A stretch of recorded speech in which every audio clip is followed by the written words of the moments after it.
Hi everyone. I just finished my lunch out here on the patio, and lunch, it's always a good idea, I think, to read a good book. Fortunately, I have a good book here, 101 Dalmatians. And may have neglected to show a picture from my last chapter, so I might pop that in at some point in this chapter. We had ended with Hark Hark the Dogs Do Bark. So let's see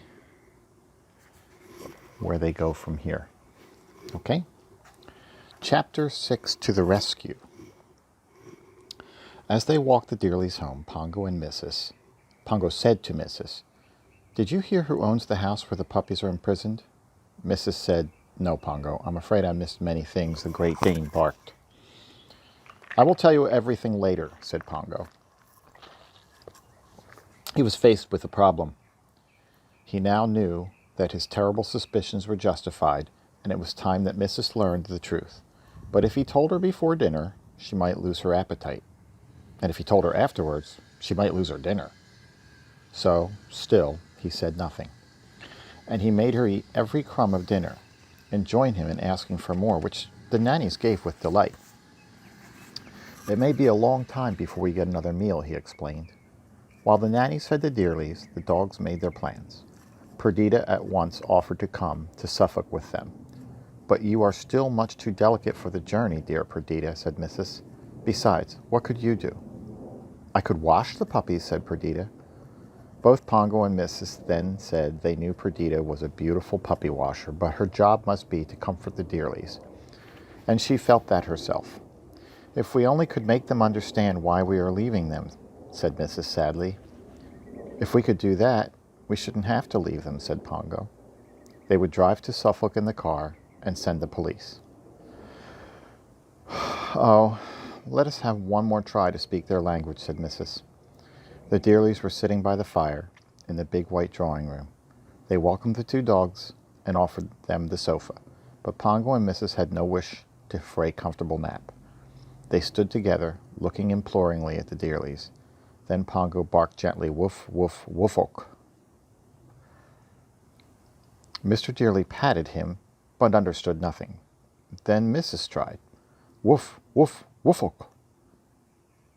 "Are you telling us the puppies are in Suffolk?" said Mrs. Dearley. The dogs wagged their tails wildly, but Mrs. Dearley was only joking. It was hopeless, and the dogs knew it always would be.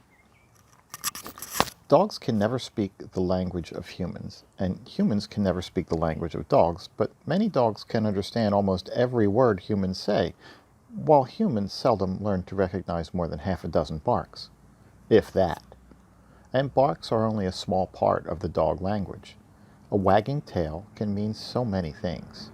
Humans know that it means the dog is pleased, but not what a dog is saying about his pleasedness. Really, it is very clever of humans to understand a wagging tail at all, as they have no tails of their own. Then there were the snufflings and sniffings, the pricking of ears, all meaning different things, and many, many words are expressed by a dog's eyes. It was with their eyes that Pongo and Mrs. spoke most that evening, for they knew the Dearleys could at least understand one eye word. That word was love. And the dogs said it again and again, leaning their heads against the Dearleys' knees, and the Dearleys said, "Dear Pongo, dear Mrs.," again and again. "They're asking us to find their puppies. I know they are," said Mrs. Dearley, never guessing that, as well as declaring their love, the dogs were saying, "We're going to find the puppies. Please forgive us for leaving you. Please have faith in our safe return." At 11 o'clock, the dogs gave Mrs. Dearley's hand one last kiss and took Mr. Dearley out for his last run. Perdita joined them for this. She had spent the evening with the nannies, feeling that Pongo and Mrs. might wish to be alone with their pets. Then all three dogs went to their baskets in the warm kitchen, and the house settled for the night. But it did not settle for long. Shortly before midnight, Pongo and Mrs. got up, ate some biscuits they had hidden, and took long drinks of water. Then they said a loving goodbye to Perdita, who was in tears, nosed open a window at the back of the house, and got out into the mews. They knew they could not open the gate at the top of the area steps. Carefully they nosed the window shut, so Perdita would not get a chill, and then went around to the area railings to give her one last smile. Dogs smile in various ways. Pongo and Mrs. smiled by wrinkling their noses. She was there at the kitchen window, bravely trying to wag her tail. Beyond Perdita, Mrs. could see the 3 cushioned baskets in the rosy glow of the fire. She thought of the many peaceful nights she had spent in hers, in the happy days where the dogs could fall asleep, looking forward to their breakfast. Poor Mrs. Of course she loved Pongo, the puppies, the dearlies, and the nannies, and dear kind Perdita, best of everything in the world, but she also loved her creature comforts. Never had her home seemed so dear to her as now when she was leaving it for a dangerous, unknown world. And it was such a cold world. The night was fine, the stars were brilliant, but the wind was keen. If only she could have brought her beautiful blue coat, now hanging on a peg in the warm kitchen. Pongo saw her shiver. It's a hard thing for a loving husband to see his wife shiver. "Are you cold, Mrs.?" he said anxiously. "No, Pongo," said Mrs., still shivering. "I am," said Pongo untruthfully, "but I shall soon warm up." His tail wagged goodbye to Perdita and then started off briskly along the outer circle, looking very spirited. Mrs. kept pace with him, but after its last wag to Perdita, her tail went down. After a few minutes, Pongo said, "Are you warmer now, Mrs.?" "Yes, Pongo," said Mrs., still shivering, and her tail was down. Pongo knew that if he could not cheer her up, she would never be able to face the hardships that lay ahead, and he thought he could do that with some cheering up himself. So he began a little speech, intended to give them both courage. "I sometimes think," he said, "that you and I have become a bit pampered. Well, pampering does good dogs no harm, provided that they don't come to depend on it. If they do, they become old before their time. We should never lose our liking for adventure, never forget our wild ancestry." They were passing the zoo. "Oh, I know we are worried about the puppies, but the more we worry, the less we shall be able to help them. We must be brave. We must even be gay. We must know we cannot fail. Are you warmer now, Mrs.?" "Yes, Pongo," said Mrs. But still she shivered, and still her tail drooped. They were now nearly at the bridge which leads from the outer circle towards Camden Town. "Stop for a moment," said Pongo, and he turned and looked back along the curve of the circle. No car was in sight. No light was in any window. The lamp-posts were like sentinels guarding the sleeping park. "Think of the day we come back with 15 puppies running behind us," said Pongo. "Oh, Pongo, are you sure?" "Absolutely sure," said Pongo. "Are you a little warmer now, dear Mrs.?" "Yes, Pongo," said Mrs., and this time it was true. "Then onwards to Suffolk," said Pongo. And as they ran towards the bridge, Mrs. carried her tail as high as his. "Not too high, Mrs. dear," said Pongo. "Let our hearts be gay, but not our tails, for we are Dalmatians. For when a Dalmatian's tail is curled high over its back, it's called a gay tail, and it's a bad fault." Mrs. was still laughing at this little joke when her heart gave a wild flutter. Coming towards them was a policeman. Instantly, Pongo led the way back to the street. They were soon safely out of the policeman's sight, but seeing him had reminded Mrs. of something. "Oh, Pongo," she wailed, "we are illegal. We are out without our collars."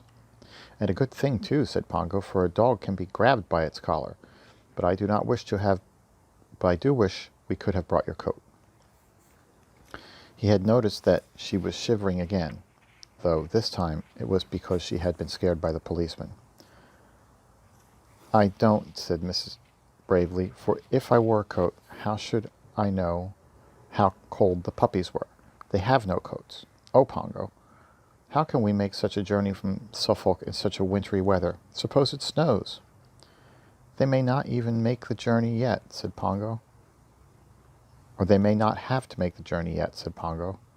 Mrs. stared in astonishment. "But we must get them back quickly, or the dog thieves will sell them." "Nothing will happen to them yet," said Pongo. And now he knew it was time to tell his wife the truth. "Let's rest a moment," he said, and led Mrs. into a shelter of a doorway. Then he went on gently. "Dear Mrs., our puppies were not stolen by ordinary dog thieves. Try not to be too frightened. Remember, we are going to rescue them. Our puppies were stolen by Cruella de Vil's orders, so that she can have their skins made into fur coats. Oh, Mrs., be brave." Mrs. collapsed. She lay on the doorsteps, panting, her eyes full of horror. "But it will be all right, dear Mrs. They will be safe for months yet. They are much too small to be used for a fur coat yet." Mrs. shuddered. Then she struggled to her feet. "I will go back," she cried. "I will go back and tear Cruella de Vil to pieces." "That would do no good at all," said Pongo. "We must rescue the puppies first, and think of our revenge later. On to Suffolk." "On to Suffolk, then," said Mrs., staggering along on shaky legs. "But we shall come back, Cruella de Vil." Soon Mrs. began to feel better, and Pongo made her see that puppies whose skins were wanted for a fur coat would be well fed and well taken care of and kept together. Ordinary dog thieves might have sold them already, and to different people. She asked him many questions, and he told of his early suspicions, how he had suddenly recalled the evening that they had first seen Cruella and sat under the piano in the red drawing room. "She said we would make enchanting fur coats, Mrs." "For spring wear over a black suit," said Mrs., remembering. "And she did take a lot of interest in the puppies. And she kept Nanny Cook talking while they were stolen," said Pongo. "But I wasn't quite sure until this evening at the Twilight Bark. You didn't hear as much as I did, Mrs. Our puppies are at Hell Hall, the ancestral home of the de Vils." And so he knew, though he kept it from Mrs., that SOS on the old bone meant save our skins. And that's the end of chapter 6. Okay. See you tomorrow. The curl of her lips, the ice in her stare, all innocent children had better beware. She's like a spider waiting for the kill. Cruella.